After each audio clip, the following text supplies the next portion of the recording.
Gente, agora a gente vai falar um pouquinho com o Hernani e o Roberto.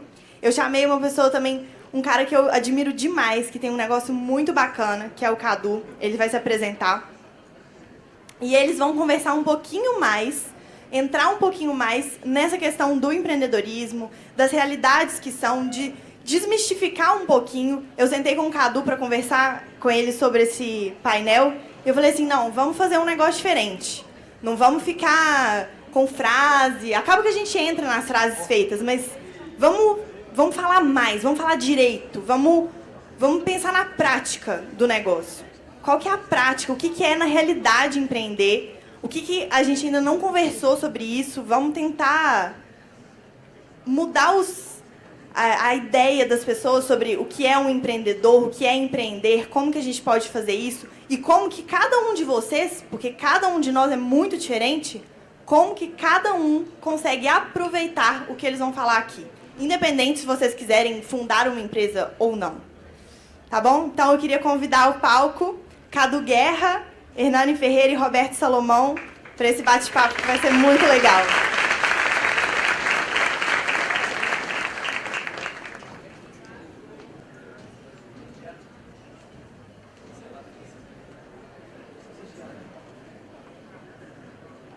Oi? E aí, turma, tudo bom? Boa tarde. Gostei que o boa tarde está mais animado que lá no Alugator. Lá no Alugator, geralmente, eu tenho que dar uns 3 bom dias assim, na reunião de segunda-feira para o pessoal pegar no trampo. Mas vamos lá. Bom, prazeraço estar aqui com essas duas figuras maravilhosas. Adorei as duas palestras. E igual a Kate falou, quando a gente estava conversando, a gente queria muito fazer um painel diferente do painel normal de empreendedorismo. Quem já foi num outro painel ou palestra de empreendedorismo? Levanta a mão, por favor. Pois é, eu imagino que vocês estão cansados daquele papo de contrato de pessoas melhores do que você, tenha resiliência, tal, aquela coisa toda. Então a gente queria fazer uma coisa mais prática. E a primeira coisa que eu queria perguntar, para a gente falar de prática, eu queria que vocês contassem como foi o maior perrengue que vocês passaram, assim, nos 3 minutos. Conta o caso mesmo, assim, como que foi na prática o dia, o que você sentiu e tal. Se vocês quiserem, eu começo. Então, os dois começam, tanto faz. Bom, vamos lá. Vamos na ordem aqui. Antes de mais nada, eu queria parabenizar essa turma aqui. Eu estava comentando antes, né? Cara, quando eu tinha a idade de vocês, eu acho que eu jamais estaria num lugar aqui como esse. Então é muito legal ver vocês com a idade de vocês aqui, sabe? Dar esperança para o nosso país ser um país melhor. Salva de palmas para vocês aí. Vamos lá. Eu tinha que falar isso, desculpa. Bom, maior perrengue. Cara, eu acho que quando foi a gente criou a ideia da Smart Fit, a Smart Fit ela quebrou muitos paradigmas, né? Na época tinham muitas academias de bairro, custavam, sei lá, na faixa de R$200, mais ou menos. Tinham academias mais tops, que era R$400, e a Smart veio com R$50, uma baita de uma estrutura. Só que para o negócio ser viável, a gente tinha poucos professores em sala. Então o custo com o pessoal era mais baixo. Isso veio com um incômodo muito grande, porque a gente sentia que nas academias tradicionais tinham muitos professores, mas puta, um ficava ali dando mais atenção para a menininha bonita, o outro ficava ali falando do jogo do Cruzeiro, sabe? Então, e aí o atendimento personalizado Pelo mesmo... menos não era do jogo do Atlético, né? Dos males o menor, pelo menos não era do Atlético que ele tá falando. Tá certo, era do América. Então, perdi a linha de raciocínio, mas eu vou passar um pouco dos 3 minutos aí. Então tinha esse incômodo, o cara não estava ali para dar atendimento personalizado, então a gente fez diversas pesquisas, principalmente em academias fora do país, onde não tem obrigação de ter professor, para a gente trazer esse modelo. A gente trouxe o modelo para cá, então tinha uma estrutura fantástica, equipamentos top de linha, uma mensalidade baixa e com pouco professor. E aí naquele momento... o maior perrengue foi porque teve um boicote dos profissionais da área, né? Então os professores não gostaram de saber daquilo, eles se sentiram diminuídos achando que eles não fossem importantes para o negócio, e não era bem isso, era um modelo de negócio que a gente quis trazer. E o nosso órgão regulador, que era o CREF, Conselho Regional de Educação Física, quis fechar as nossas primeiras academias, dizendo que a gente não oferecia segurança para os clientes. Então entrou uma baita batalha jurídica na época, a gente tinha ponto para abrir com expansão, teve que travar esses pontos até desenrolar essa história. Então acho que esse foi o grande perrengue, acabou indo pro lado jurídico esse negócio, desenrolou e aí foi que foi. Mas acho que foi o maior perrengue que a gente teve lá no começo. Caramba, imagina do nada a justiça quer matar seu negócio. Nossa, você tá doido. Cara, o meu foi quando nós estivemos a 72 horas de quebrar no Alugator. Não sei, quem conhece o Alugator aqui? Levanta a mão, por favor, para eu ver se a gente tá bom de marketing ou não. A gente também precisa melhorar. Vamos trabalhar. Vamos, a gente pode mudar essa inclusive no Denilson. Exato, inclusive eu anuncio no Denilson. Então parte disso, das poucas mãos levantadas, é culpa dele. Não é minha. O foda é que agora eu fui o João aqui. Mas, cara, quando a gente teve as 72 horas de quebrar, a gente, pra quem não conhece, a Alugator hoje a gente é responsável pelo iPhone mais barato do Brasil, basicamente. A gente tem, igual você assina no Netflix, a gente tem um serviço de assinatura de iPhone, que você paga pra você ter um iPhone com seguro, caso você seja roubado, com capinha, com película, com tudo. Né, que você precisa com carregador, inclusive, que a Apple não manda mais e tal. Mas nessa época a gente não fazia isso. Depois que a gente fez isso, começou a dar certo. E aí a gente não fazia isso. E, cara, a gente estava lá tentando tocar o negócio. Eu sei que era segunda-feira, era quinta-feira, na segunda a gente tinha que pagar salário, pagar aluguel, pagar os negócios tudo. E tava faltando 30 mil reais, não tinha como, não tinha dinheiro, não tinha de onde tirar. E a gente não ia faturar, né? Meu sócio me ligou, falou, cara, o Alugator vai quebrar segunda-feira. Isso era quinta. E aí a primeira coisa que eu falei pra ele foi, pô, Santana, eu gostaria de um pouco mais de antecedência pra esse tipo de notícia. Mas, tudo bem, mas não vai quebrar. Ele falou, não, como não vai quebrar, tal. Eu falei, não, velho, na pior das hipóteses, na época eu tinha um Palio 1.0, que eu tinha várias prestações depois e tal, o Palio estava lá, já estava quitado. Não, na pior das hipóteses eu vendo o Palio, não vai dar os 30, mas a gente deixa de pagar alguma coisa, renegocia, sei lá. Tal, e aí a gente tinha um plano A, B, C, D, E, E. Que assim, era de 12 em 12 horas a gente ia trocando o plano, que eram 72 para quebrar, a gente tinha que chegar no E com antecedência. O primeiro era tentar captar dinheiro com o investidor, tal. O último era eu pegar e vender o carro mesmo. E era o plano que ia dar errado. A gente parou no plano B. Que o plano B era a gente virar para o investidor que a gente já tinha e botar o rabinho entre as pernas e falar, cara, então, estou precisando de um dinheiro emprestado. E aí ele chegou o dia do plano D, eu liguei para esse investidor, falei, cara, a gente tá precisando aqui e tal. Ele falou, cara, e investidor, aquela coisa, né, você tenta parecer que você não vai precisar dele. Não, cara, porque eu vou tocar de todo jeito, eu vou vender o carro, eu tenho um dinheirinho aqui guardado que eu coloco lá, vou resolver, tal. Independente de você vai dar certo, mas se você quiser ajudar vai ser ótimo. E aí ele falou, quanto é que você tem guardado aí? Na época eu devia ter, sei lá, acho que eu tinha uns 10 mil reais que eu tinha juntado, que eu ganhava R$1.000 por mês, mas não morava sozinho ainda, então eu consegui guardar um dinheirinho por mês. E aí eu falei, não, tanto. Aí ele falou, beleza, eu inteiro o resto. Eu, puta merda. Mas aí foi. Aí nós inteiramos, um tempo depois disso a gente bolou a assinatura de iPhone e deu certo. Isso o meu perrengue não é desse tamanho não, mas essa história é bem legal, viu, Cadu? Eu vou contar um recente que aconteceu no The News.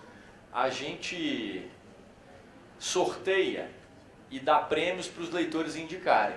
Lembra da menina que eu mostrei de 38 mil pessoas? Você tem uma escadinha de prêmios. Então, por exemplo, se você indica 5, você ganha uma edição de sábado. Se você indica 10, você ganha adesivo do The News. Se você indica 500, você pode ganhar um Kindle, por exemplo. E uma pessoa indicou. E tem a caneca também, mas a pessoa indicou. E a gente tem esses brindes gratuitamente. O pessoal perguntou ali o que acontece com quem indica 30 mil. Quem indica 30 mil, ela ganhou primeiro todos os brindes possíveis, veio aqui no escritório conhecer a gente e a gente fez uma divulgação dela, e ela é TikTok, ela chama Valéria. E essa menina brilhou, assim, aí a gente fez uma divulgação dela no The News e ela adorou, foi super legal, ela foi vista por mais de 1 milhão, então retribuímos a altura. Mas enfim, uma das pessoas ganhadora do Kindle, e essa pessoa entrou na justiça contra a gente por causa de um atraso de 2 dias. Assim, não é um perrengue, mas é o último perrengue mais recente. E aí ele quis brigar por causa de 2 dias de atraso e começou a xingar a gente no Twitter, começou a fazer um monte de coisa, querendo cancelar. Foi um perrenguinho aí que a gente passou, mas resolvido. Mas enfim, você tem que lidar com isso acontece. E aí queria ligar para ele pessoalmente, às vezes a gente como empreendedor quer resolver, mas a turma que estava comigo não deixou, falou, não entra, não liga não, porque você vai brigar com o cara e depois é pior. Mas foi um mini perrenguezinho aí. Cara, pior que na época da pandemia, a Apple teve aquela crise dos microchips e tal, e a gente também não estava muito bem das pernas. Eu fiquei 6 meses sem entregar iPhones. Meus usuários, se fossem brigar comigo por causa de 2 dias de atraso, eu tinha atolado a carroça. Eu tomei um processo. Porra. Mas outra coisa que eu queria perguntar para vocês é o seguinte. Eu gosto muito de pensar, a gente aqui no fórum fala muito sobre a questão do empreendedorismo, do reflexo do empreendedorismo na sociedade. Né? Inclusive eu achei massa o tanto de gente que levantou a mão aqui, falando que quer empreender, que quer ter o próprio negócio e tal. Né? E eu gosto muito daquela frase do Adam Smith, que ele fala que o egoísmo do empreendedor não é um problema, né? Que o empreendedor ele precisa fazer uma coisa boa para a sociedade para ele poder ter um retorno no negócio dele. E eu acredito muito que a gente está numa fase do mundo que a gente está mudando a forma de fazer capitalismo. Quando o capitalismo começou, era um capitalismo mais exploratório, de ter grávida e criança trabalhando 16 horas por dia em fábrica e tal, e que hoje a gente está caminhando para um capitalismo mais consciente, que eu gosto de chamar de capitalismo circular, justamente porque é um capitalismo feito de ciclos virtuosos. Né? Ele funciona de uma maneira circular, onde o dinheiro é investido numa coisa que gera um bom reflexo para a sociedade, e esse reflexo para a sociedade gera um retorno financeiro que faz com que o investimento aumente, e assim você tem um ciclo virtuoso, igual do nosso amigo José. E aí uma coisa que é muito comum no capitalismo circular é o acesso, né? A gente tentar deixar as coisas mais inclusivas, as coisas serem para todo mundo. E são coisas que as nossas 3 empresas elas têm. Né? O Alugator, a gente quer deixar o iPhone, que é o celular mais desejado das pessoas, que todo mundo quer ter, mais inclusivo, mais acessível. Smart Fit poderia ser muito mais caro do que ela é, né? Porque a tecnologia que tem dentro da Smart Fit, a qualidade dos equipamentos, a qualidade dos instrutores. Eu fui aluno da Smart Fit, inclusive, eu só não sou mais porque agora eu comecei a fazer em casa, e aí a queima diária também é Smart Fit, então tá tudo em casa. E o The News é de graça. Então, por que vocês resolveram investir em acesso, em ser acessível assim? Vocês poderiam cobrar mais caro, você poderia cobrar pelo The News, você poderia ter um preço mais caro da Smart Fit. Por que o acesso? Por que ser acessível? No caso do The News, acho que porque... Aí vocês vão até falar, poxa, mas aí é o capitalismo na essência. Mas foi porque gratuitamente a gente conseguiria alcançar mais pessoas, consequentemente vender o patrocínio mais caro. Então, começou assim no início. Depois... Tá ficando caro mesmo, viu, gente? O Alugator é um grande cliente nosso. Assina, compra o patrocínio lá e vocês vão ver. Muita gente assina iPhone por causa dele. Dá um belo retorno. É bom mesmo. Mas assim, começou gratuito por isso. Então eu não quis fazer filantropia, eu vi o modelo que funcionava lá fora e falei, vou fazer igual. Mas isso que o Cadu falou do capitalismo consciente, de cada vez mais a gente começar a observar tudo que envolve um negócio, e aí entra no impacto empreendedor, eu acho que isso é uma coisa que a gente se preocupa cada vez mais aqui dentro do The News. Se a gente não tem pessoas que trabalham com a gente satisfeitas, felizes, que gostam do que fazem, ou que tem uma remuneração proporcional ao que o mercado exige que se pague, ou até bem melhor do que isso para que a pessoa possa viver e ter boas condições, acho que o negócio não prospera, não vai para frente. Isso antes de falar no impacto da mídia, mas eu vou entrar só primeiro em quem está do meu lado, que é o meu primeiro, quem eu vejo é o meu colaborador, é quem trabalha comigo, meu colega. Então a gente pensa em proporcionar sempre o melhor que a gente puder para eles e um ambiente feliz, um ambiente bom. Eu não acredito em empresas com essa metodologia de, totalmente vertical, em que você fala, segue ordem. Acho que as novas empresas estão mostrando que não é bem assim. E as pessoas com acesso cada vez mais, todo mundo acessa a internet hoje. Então, todo mundo tem acesso. A oferta, ela é muito grande. Então, provavelmente, se você vê uma empresa fazendo de um jeito e a outra é mais legal, é difícil você competir. Então, o mercado está evoluindo muito. Hoje não tem como você estar no mercado querendo tirar benefício a qualquer custo e proveito exploratório de um colaborador, de um funcionário, porque isso não se sustenta mais. E pensando na mídia, hoje a gente vê o impacto que a gente tem. No início, por isso que eu volto no início da resposta, eu não fazia ideia do que poderia virar. Eu caí de paraquedas no mercado de mídia. Hoje eu entendo o quanto é importante você levar informação para as pessoas e como que o consumo dessa informação possibilita que as pessoas aprendam, conheçam coisas novas e criem coisas. Então entra nesse capitalismo consciente. Eu criei o The News quando eu vi uma newsletter lá fora, ou seja, eu era consumidor de um meio de comunicação lá. Quantas pessoas e quantas coisas legais já surgiram por pessoas que tiveram ideias lendo uma matéria no The News? Por quê? Vamos supor que você viu a ideia do Alugator. Você está lendo o jornal lá e falou, poxa, a pessoa aluga iPhone? Isso é assustador, isso é muito legal. O que será que eu posso fazer? O que será que eu posso alugar? Qual outro mercado que eu posso fazer parecido com esse? E esse poder eu acho que a gente tem feito, tem gerado e estimulado as pessoas a progredirem, a quererem mais. Porque no fim do dia, quando a gente toma risco como empreendedor, acho que isso é o maior trunfo do empreendedor, é ter a capacidade e a coragem de tomar o risco, ser egoísta, como você falou, o Adam Smith falou, e a partir daí começar a contribuir e ajudar cada vez mais pessoas. Então, gerar emprego, trazer as pessoas para próximo, falar, poxa, te dar uma instrução melhor aqui, vai por esse caminho. Acho que é muito gostoso também como empreendedor poder ter esse papel. É duro porque você tem que tomar o risco e muitas vezes a coragem te cega, mas acho que eu não trocaria o que eu faço hoje, a minha profissão, né, a minha atribuição de ser empreendedor, de ser empresário, por nada. Se eu quebrar, se não der certo, The News, eu começo de novo, por conta própria, vou tomar mais risco e vou fazer a mesma coisa. Esse do jeito que tá, pra você quebrar ele, você tem que errar demais, viu? Tá doido. E você, Roberto? Como é que por que você faz acesso? Bom, antes de mais nada, o propósito da Smart Fit é democratizar o fitness de alto padrão. O que é isso?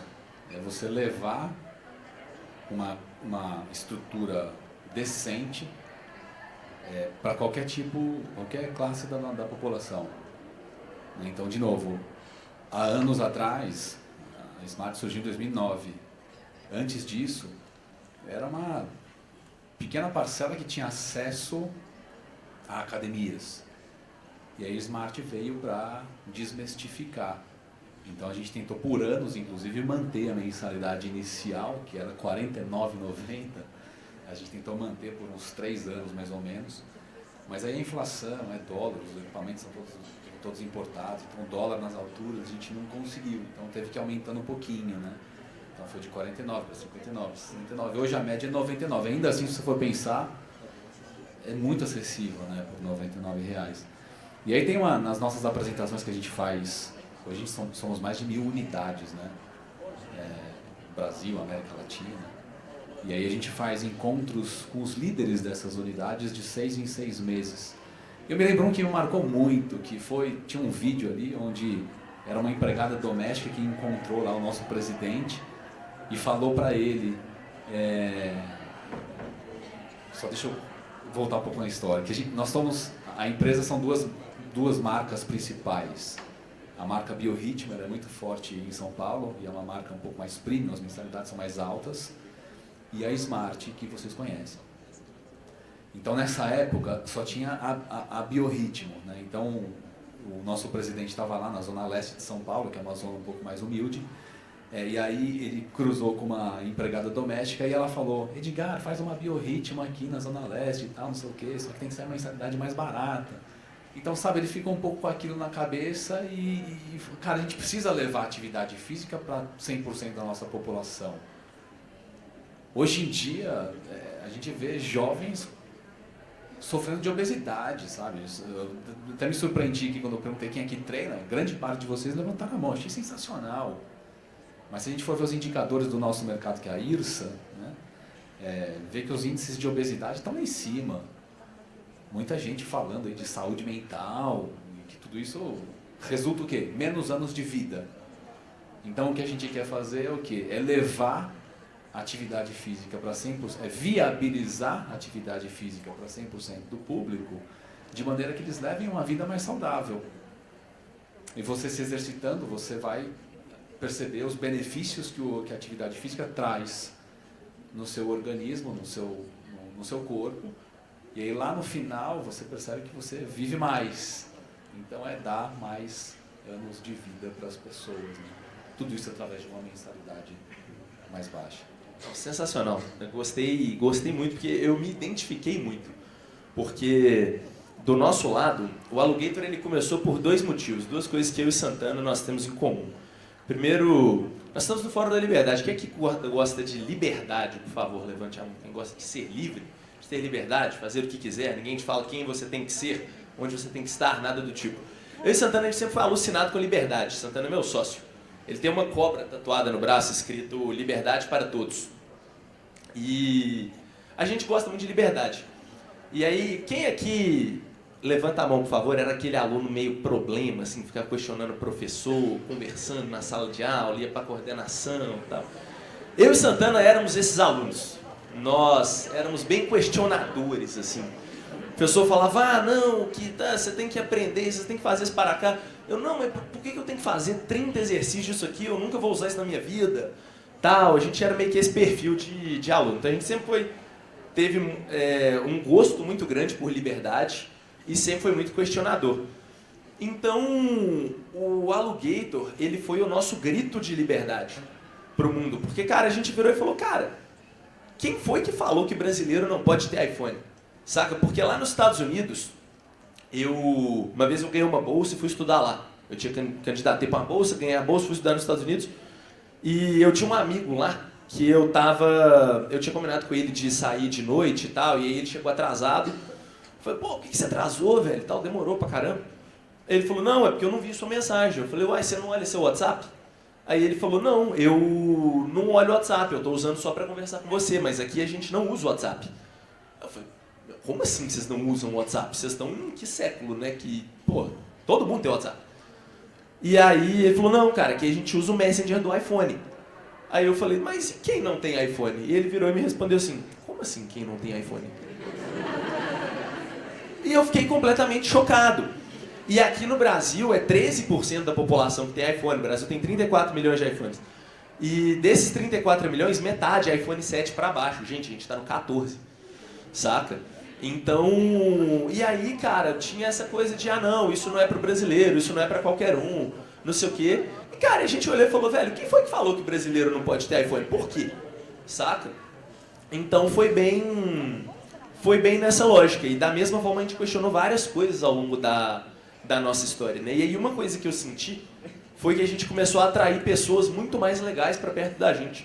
Eu gostei muito mais de conviver com as pessoas que, quando eu perguntava onde é que elas queriam chegar, elas falavam sobre o quanto que elas queriam mudar o mundo, o quanto que elas queriam ver as pessoas felizes, tendo um iPhone com uma capinha de celular verde com a marca do Alugator lá e tal, né, ao redor delas, do que as pessoas falavam, eu quero ser milionário, eu quero ter não sei quanto dinheiro, tal, que tinham esse objetivo mais financeiro, mais individualista, assim, esse propósito de fazer algo maior, né, era um traço em comum entre as pessoas que eu mais gostei de conhecer na minha vida.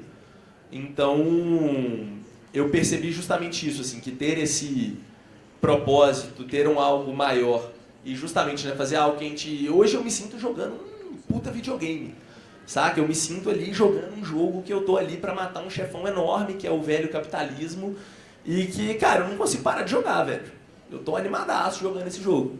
Saca? Que eu acho que é a função do seu trabalho, você não precisa nem de criar uma empresa, né? Mas a função do seu trabalho é essa, saca? É ser o seu grande videogame, você vai passar a maior parte da sua vida lá, né? Então, que seja o seu grande videogame, assim, que seja a coisa que você vai realmente ficar, pô, eu não consigo parar de jogar.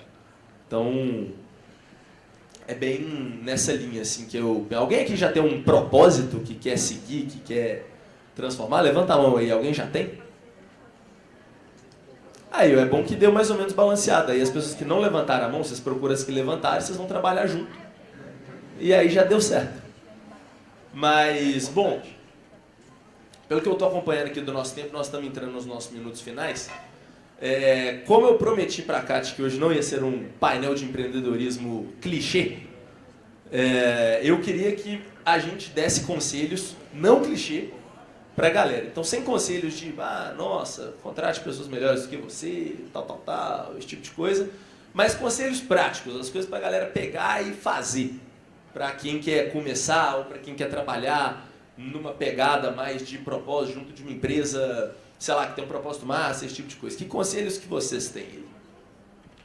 Bom, primeiro eu me surpreendi com a quantidade de gente que levantou a mão aqui quando você perguntou se já tem um propósito definido. Achei animal. Animal. Então, de novo, eu tô achando que eu sou um tempo mais retardado, não sei, porque o meu propósito ficou claro pra mim com 35 anos de idade, sabe? Eu sempre tive certeza que eu sou, só que eu falo que eu sou igual o Levi Cooper, o burro com sorte. Tá certo. Bom, além de contribuir para a Smart, eu tenho outros 2 modelos de negócio, né? Então, eu tenho um e-commerce de suplementos e eu também tenho minha veia de cursos online, treinamento de vendas e palestras. E acho que nos três pontos, Smart, e-commerce e palestras, foi muito alinhado com o que o Hernani trouxe aqui, do dar o primeiro passo.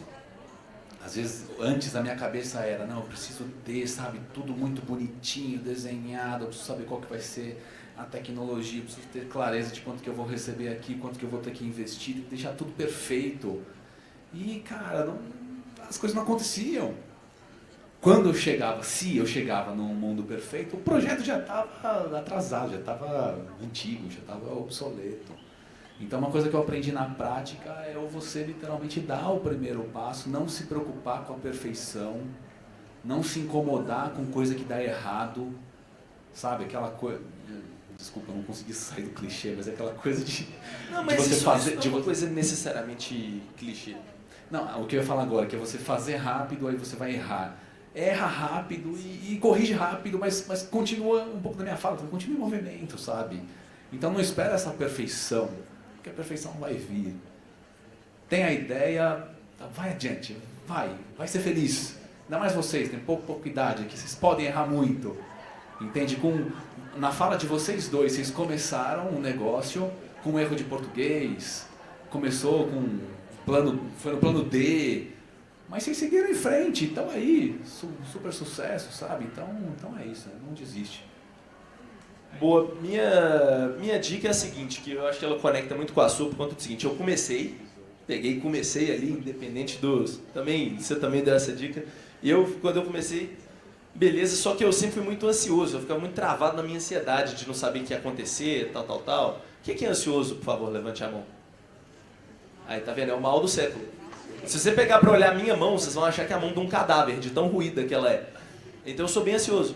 E a dica que eu tenho é pra canalizar essa ansiedade pro negócio dar certo. Porque eu ficava ansioso, será que eu tô trabalhando bem? Será que eu tô mandando bem? Cara, será que eu tô sendo um líder bom pras pessoas? Tal, e eu não sabia. E eu resolvi assim, eu peguei, sentei com as pessoas, eu conversei para entender um pouco do contexto, do que a gente tinha que fazer, o que a galera achava que estava bom, que não estava, não sei o quê. E eu escrevi num papel 3 objetivos que eu tinha para os próximos 3 meses. E aí eu puxei uma setinha para cada objetivo, que era assim, o que eu preciso aprender para eu conseguir cumprir esse objetivo. Na verdade, foi uma setinha falando qual problema eu preciso resolver para cumprir esse objetivo. Aí escrevi também os problemas.